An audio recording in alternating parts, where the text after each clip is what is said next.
So really grateful we were able to pull off the win. I thought we played a team that was really, really scrappy and made us. They turned us over 24 times. They made every possession really difficult. We were fortunate enough to get some separation there in the second half.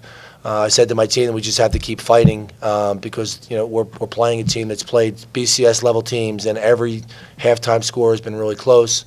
Jamion's challenged his team with a remarkable schedule. Unfortunately for him, it's probably a little too remarkable, but I knew that they would come in here ready to try and beat us. Statement from Jamion? Yeah, we're really excited to play the game versus James Madison. My times at William & Mary and VCU, just have a lot of respect for Coach Brady and his staff and the work that they do. Not sure they always get the credit that they deserve for the product they're able to put out there. They're a team that we watch anytime they're on TV, and just a lot of respect for what they're doing offensively. I love the makeup of this year's team. We've obviously played Elon, which is NCAA, and we've played some other high-level teams. Really impressed with James Madison's roster, their depth of scoring, and just the way they're coached and the way they're handled. Questions? I guess how much of what we saw tonight was your defense and just shooting struggles from us? Well, I think we're getting better defensively. I think the advantage that we have on Mount St. Mary's is that we're big, and they came out very aggressive in the second half on ball screens and got to the basket, and we changed up and went zone. And I don't know if they felt impacted by it, but it's helped us the few times we played that 3-2. It's helped us stand some teams up, and they got shots. They didn't make as many, and we were fortunate that when we finally went to the zone that we created some separation. But I think we're big in it. I still think that they got some shots. They got a runner along the baseline a couple times, and they missed it, and we got the rebound. For you guys, was it just a matter of not being able to make any shots? Yeah, I thought they obviously great size. We've seen a lot of zone throughout the course of the year. Not as big as the zone that we saw tonight. But I just felt like we had some really good looks. They did a great job of contesting those shots, and that's one of the things you get when you have a team that's really big, is that you may have an open look, and then by the time you're elevated for your shot, you have guys that can fly back in and contest it.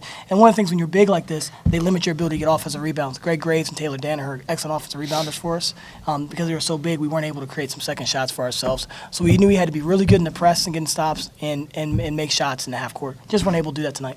Hey, let's relax. Coach Brady, everyone very loose. Hearing this press conference from the players to you guys, how upbeat is the program right now heading into the break on such a high nose? Well, I think it's great for our kids, to be able to go home, travel home now, and enjoy the holiday with their family and friends and girlfriends, and to feel good about what we've accomplished so far. This is a challenging game for everybody in college basketball. The last game before Christmas.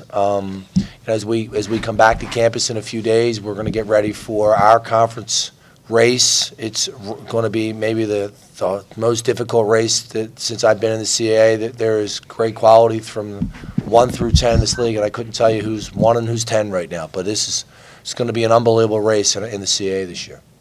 Did you start Joey tonight just for some ball handling? Yeah, we thought we'd switch Joey and Jackson and probably go back to Jackson probably for the Charleston game, but I thought Joey did a reasonable job against the pressure, gave us another quick ball handler. We wanted to make sure we got off to a good start, and I thought Joey gave us that opportunity. You guys had 24 turnovers tonight, and you're still up by 30 at the end of the game. How does that happen? Well, I think, number one, the 24 turnovers is disappointing, but we said to our team that they've done this to a lot of teams. In fact, Mount St. Mary's won 3 games in a row, and the average amount of turnovers is 23 turnovers in their 3 wins. So when they weren't playing the BCS level teams and they came down to the mid-major level, they've turned everybody over, and they made it really difficult for us to run offense. I think the size of our front court guys, and I think our bench did a really good job. Dimitri has 15 off the bench. Winston had 10, Jackson had 6, Ron had a really strong effort. So we got to our scoring average, but again, I'm going to give Mount St. Mary's a lot of credit. They never quit. They always fought. They made every single pass difficult, and that's not the strength of my team.